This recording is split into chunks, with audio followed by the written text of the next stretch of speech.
Binyamin Afriyat vous emmène sur le chemin des prophètes. Alors, c'est de la paracha ou de la haftara que nous allons parler? Eh bien des deux, car sur le chemin des prophètes, votre émission, les deux sujets sont intimement liés. Merci à vous, chers auditeurs. Je me retrouve à nouveau, comme chaque semaine, devant vous, pour vous parler donc de ces deux sujets. Merci également à Noah à la régie pour son travail formidable. Aujourd'hui, mardi 24 juin, 28 Sivan 5785, nous allons voir encore comment ces textes que nous lirons ce Shabbat trouvent écho dans des événements très particuliers auxquels nous assistons et dont, d'une certaine façon, nous sommes aussi les acteurs. Sans doute que ces grands événements rentreront dans les pages de l'histoire.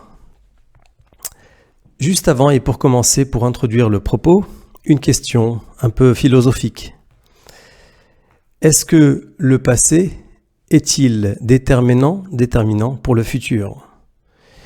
Et d'un autre côté, est-ce que le futur porte-t-il nécessairement un témoignage sur le passé?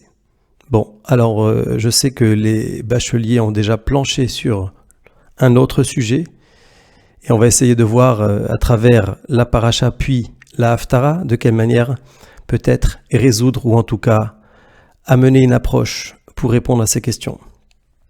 Alors dans la paracha, celle de Korach que nous allons lire ici, qui se trouve donc dans le livre de Bamidbar, au chapitre 16, verset 1, jusqu'au chapitre 18, verset 32. Je le rappelle chaque semaine, le fait de lire la paracha en amont de son suivi au Sefer Torah le Shabbat, eh bien ça permet d'appréhender le texte autrement et de le vivre dès à présent d'une autre façon. Eh bien, qui est-il donc Korach? On va se focaliser sur lui. Il donne le nom à la paracha. C'est en fait le cousin de Moïse, de Moshe et d'Aaron. Qu'est-ce qu'il va faire? Pourquoi est-ce qu'il intervient?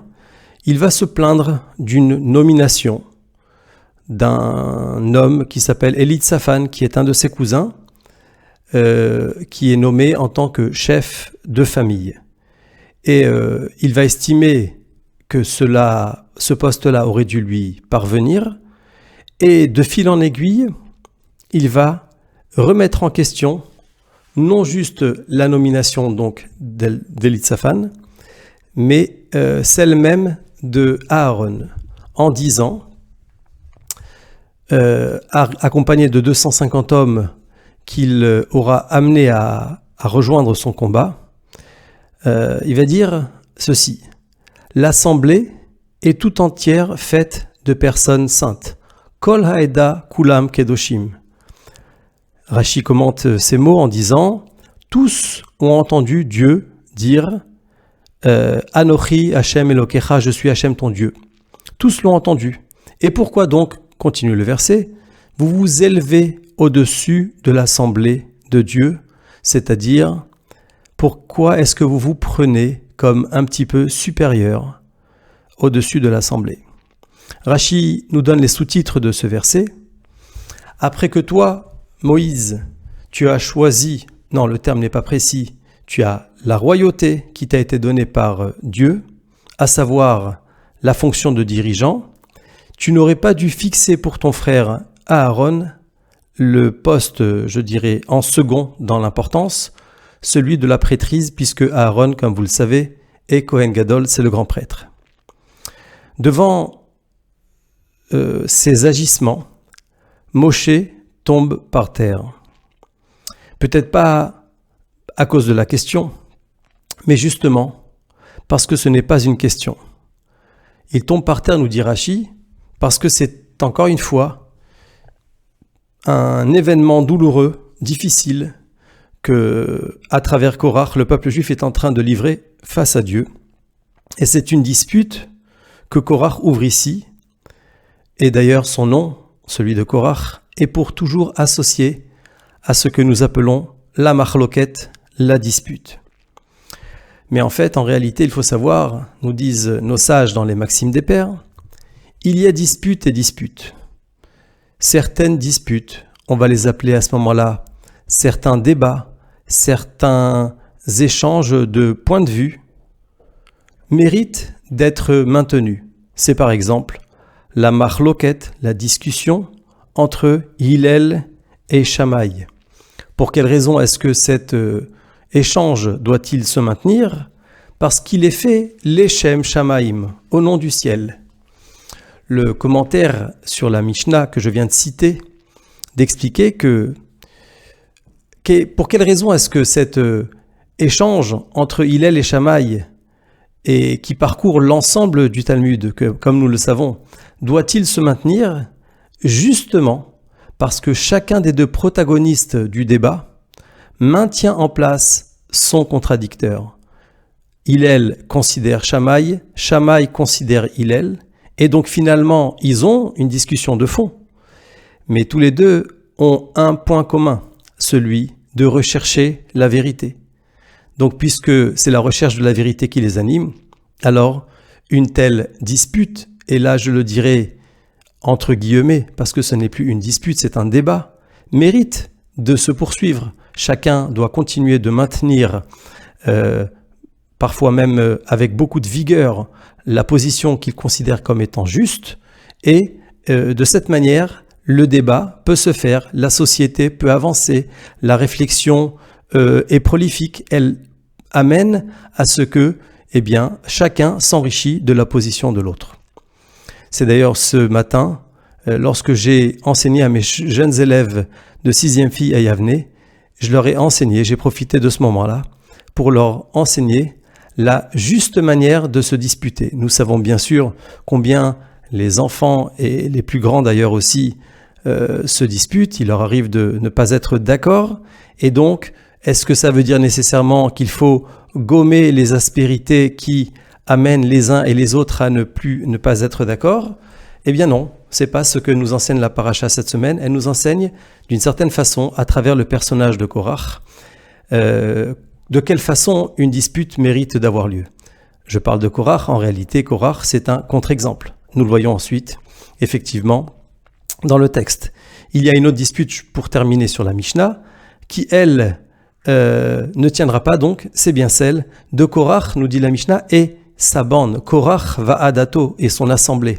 Ça n'est pas la dispute qu'il va livrer à Moïse, parce que en réalité, Korach se dispute tout seul. Il se bat contre lui-même, il ne pose pas de questions, il impose son point de vue. D'ailleurs, s'il voulait juste s'interroger et comprendre, demander à Moshe, quelque part, pas lui demander des comptes, parce qu'on ne pose pas, on ne demande pas à Moshe de rendre des comptes, lui qui est venu, qui a déjà accompagné et démontré qu'il avait la confiance d'Hachem, en ayant coupé la mer en deux, et tout le reste, évidemment le don de la Torah, mais on va rajouter, ils auraient pu très bien être assis ensemble sur une terrasse à boire un pastis, pourquoi pas, et discuter, que Korach aurait pu demander à Moshe, explique-moi comment les choses se passent, j'ai le privilège d'être ton cousin, j'aimerais bien un petit peu comprendre. Mais Korach ne fait pas cela, puisque ce qu'il va faire, comme nous l'avons dit, il va se munir, en tout cas faire rejoindre sa cause des différents personnages qui ne sont pas les plus recommandables dans le peuple juif, et également 250 juges qui vont eux aussi avoir une fin funeste, une fin certes différente de celle de Korach, mais ils ne vont pas survivre à cet événement. Et en réalité, donc pour Korach, on pourrait dire, si on va le voir avec une vision un petit peu moderne, il serait comme en train de monter une sorte de parti politique avec une vision différente de ce que celle que Moshe présente, parce qu'en réalité, Moshe ne présente pas de politique. Moshe est simplement le porteur de la parole de Dieu, et donc c'est ça ce qui fait finalement l'échec de la démarche même de Korach. Quelle est la fin de Korach? Qu'est-ce qui lui arrive? Alors la Torah le raconte plus tard, on va aller un peu vite, parce que Moshe, qui donc comme je l'ai dit, est tombé sur sa face à cela, ensuite il s'est relevé, et puis il a fallu, évidemment parce que Dieu l'a complètement soutenu, il a fallu qu'il fasse tout le nécessaire pour démontrer que d'un bout à l'autre, il n'est que missionné par Dieu. Et il annonce la chose suivante, si Korach et toute sa bande, et toute sa famille d'ailleurs, parce qu'elle aussi va être prise dans l'engrenage, va mourir de sa belle mort, si on peut le dire ainsi, c'est-à-dire de façon naturelle, eh bien, ça voudrait dire que Moshe a inventé tout ce qu'il a dit et que Korach était dans son droit de proposer autre chose. Cependant, et c'est ce qui va se passer, dit Moshe, si la terre va ouvrir sa bouche et la refermer sur Korach et sa famille, immédiatement, donc que ces personnes qui appartiennent à ce combat ne vont pas pouvoir être là pour ensuite en parler, eh bien, ça voudra dire que Hachem aura été le porteur de la parole de Moshe d'un bout à l'autre, et c'est ainsi que les choses vont se passer. Dès l'instant où Moshe va finir de parler, la terre va ouvrir sa bouche et va avaler, c'est le terme employé, Korach et toute sa bande. Voilà pour la fin de l'histoire de Korach. Maintenant, évidemment, il ne s'agit pas de raconter un récit avec une fin tragique sans s'interroger sur les leçons et puis, évidemment, se projeter vers la Haftara que nous allons lire ensuite, elle, tirée du livre de Shmuel. Demande Rashi justement, et en faisant mention de Shmuel, le prophète Samuel, j'arrive donc pour introduire la Haftara. Rashi pose la question suivante. Korach était un homme sage. Qu'est-ce qui l'a amené à faire une telle erreur? Réponse de Rashi. Son œil l'a égaré. Eno hitato. Quelle est l'erreur de vision que Korach a fait? En fait, il a vu qu'il allait avoir une descendance prestigieuse. Le prophète Samuel, qui, nous dit le texte ailleurs dans la Gemara, dans le Talmud, est l'équivalent de Moshe et Aharon, de Moïse et d'Aaron. Ce prophète Samuel allait être un descendant de Korach. Se voyant donc à la tête d'une telle lignée, il s'est senti la légitimité de mener ce combat pour ce qu'il pensait être la justice. Finalement, Korach s'est trompé en ayant supposé une forme d'élection qui se trouvait corroborée dans l'histoire. Je m'explique. Lui, qui est un Lévi, qui engendre un descendant prestigieux, d'une certaine façon, il pouvait se dire, c'est ainsi que je propose de le voir, qu'il a d'une part une souche très importante, puisque nous savons que la tribu de Lévi s'est détachée du reste des autres tribus, déjà parce qu'elle n'a pas subi l'esclavage en Égypte, et ensuite parce qu'ils n'ont pas fait la faute du veau d'or, et c'est la raison pour laquelle la tribu de Lévi, c'est de celle-là qu'ont été, qu'ont émergé les futurs prêtres, donc les Kohanim, et que la tribu tout entière était aussi dans le service dans le temple. Donc, Korach, il a une souche très importante, un ADN formidable, c'est sa souche. Et puis, qu'est-ce qu'il constate aussi? Qu'il a des branches qui sont extraordinaires, en particulier la branche que forme le prophète Samuel. Donc, d'une certaine façon, il s'est peut-être dit, si la souche est juste, la souche est saine, et la branche est magnifique et prestigieuse, c'est que le tronc aussi, à savoir lui-même, puisqu'il est celui qui fait la jonction entre l'un et l'autre, nécessairement est vrai, nécessairement est dans la vérité. Et donc d'une certaine façon, ça lui a peut-être permis de visionner, de considérer comme une sorte de blanc-seing son action, et donc ça donnait de la légitimité à tout ce qu'il a animé dans cette paracha.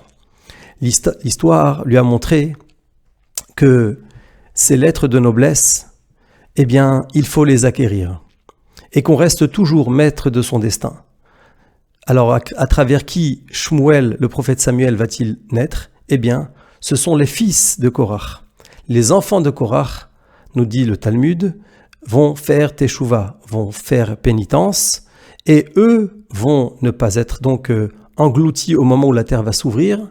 Et d'ailleurs, je tiens à préciser qu'ils vont eux-mêmes devenir parmi les compositeurs du livre des Tehilim, puisque nous savons qu'il y a l'Amnatseach, Livnei Korach Mizmor. Il existe beaucoup de Tehilim, beaucoup de psaumes qui ont été composés par les enfants de Korach. Ce sont eux qui vont avoir, je dirais finalement, cette branche qui est celle du prophète Samuel et des autres descendants qu'ils vont avoir.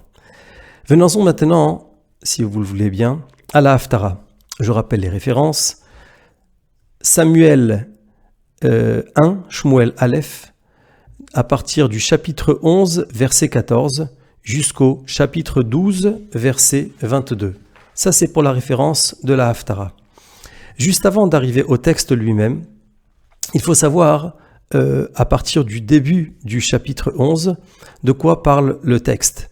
En fait, nous sommes dans la situation où le peuple juif a demandé à ce que soit nommé pour lui un roi, le roi d'Israël. Au début, donc, ce qui va se passer, c'est que celui qui va être choisi, le texte le décrit, je vous invite à lire, le texte nous raconte donc que Shaoul, qui est issu de la tribu de Binyamin, Saül en français, va être cet homme qui va être sélectionné pour devenir le roi d'Israël. Mais au début, Shaoul n'est pas admis. Bien qu'étant un homme immensément important, comme ça le Talmud nous le dit, et à maintes reprises, eh bien, au départ, il n'est pas admis. Pour quelle raison ? Parce qu'il provient, entre autres, de la plus jeune des tribus. Il est issu de Benjamin, de Binyamin, et cela fait également penser à ce que nous avons lu dans la paracha, puisque l'élément déclencheur de la colère et de la volonté de faire une dispute de Korach, c'est la nomination d'Élitsaphan, fils d'Ouziel, lequel Ouziel était le plus jeune des fils de Korach, les fils de Kehat. Tandis que Korach, lui, étant le fils du deuxième de ses fils, estimait que, il méritait d'obtenir cette nomination. Cependant, nous dit le texte dans le livre de Samuel, le roi Shaoul va faire ses preuves. Il va y avoir le roi de Ammon, qui s'appelle Nahash, qui va vouloir attaquer Israël. Au départ, il va leur proposer un marché qui est absolument terrible, et ce que vont faire les Juifs à cet endroit, notamment ceux d'une ville qui s'appelle Yavesh Gilad, ils vont se tourner vers Shaoul pour qu'il les aide dans cette démarche. Qu'est-ce que va faire Shaoul ? Il va recenser 330 000 hommes et il va livrer bataille contre Nahash et il va vaincre.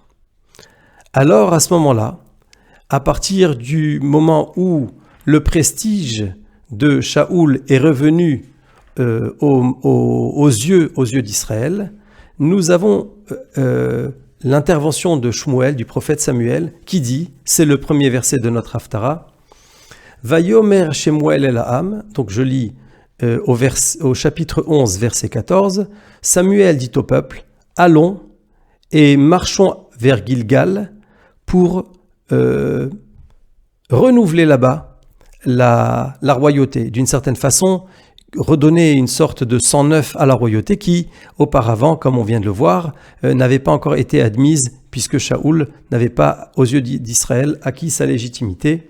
Et donc, c'est ce qu'ils vont faire. Ils vont aller à Gilgal, ils vont faire des sacrifices. Et puis, ensuite, Shmuel va évoquer avec le peuple d'Israël, finalement, il va développer deux problématiques. Et là, je me suis appuyé sur le commentaire du Malbim pour expliquer les versets qui vont suivre, en tout cas, au moins leur contenu.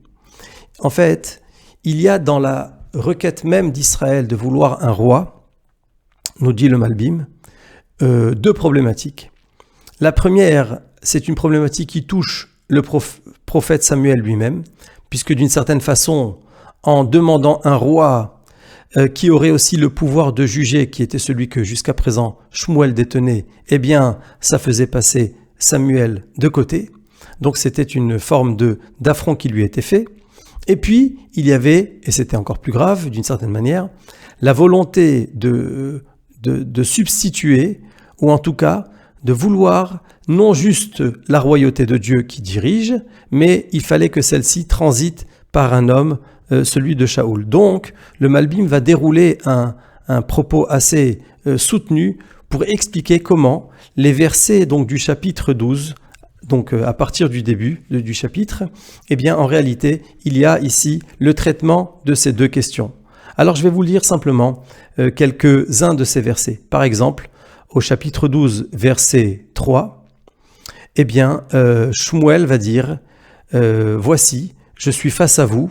Est-ce que je vous aurais pris un âne? Est-ce que je vous ai pris quelque chose qui ferait que vous auriez à vous plaindre de moi? Est-ce que je ne suis pas en mesure de répondre à vos besoins ?» Ces versets d'ailleurs font penser à une similitude avec des versets qui se trouvent dans notre paracha. Et là, le peuple répond « Non, tu ne nous as rien pris et on n'a rien à te reprocher. » Alors il leur dit « Eh bien écoutez, sachez que ceci est une sorte de témoignage, vous n'avez rien à me reprocher. » Donc d'une certaine manière, ce premier volet, celui de la personne de Shmuel face au peuple est réglé. Et là, il aborde le deuxième, celui du lien qu'il y a avec Israël. Et là, je veux m'arrêter et je dois un peu, même beaucoup me dépêcher parce que l'émission arrive déjà à sa fin. Chaque semaine, c'est le même scénario à ce niveau-là. Eh bien, il se trouve que, donc il va présenter la façon que Israël a eu de parler à Dieu, et il va leur dire la chose suivante. Regardez, je vais juger devant vous et devant Dieu toutes les justices que Dieu a fait devant vous. Qu'est-ce qu'il a fait et déjà aussi à vos ancêtres? Et il va dire au verset 8, « Lorsque Jacob est arrivé en Égypte, eh bien, vos ancêtres ont prié à Dieu et il leur a amené Moshe et Aaron. Ensuite, ils ont oublié ce que Dieu leur avait fait et ils se sont retrouvés vendus aux mains de Sisra.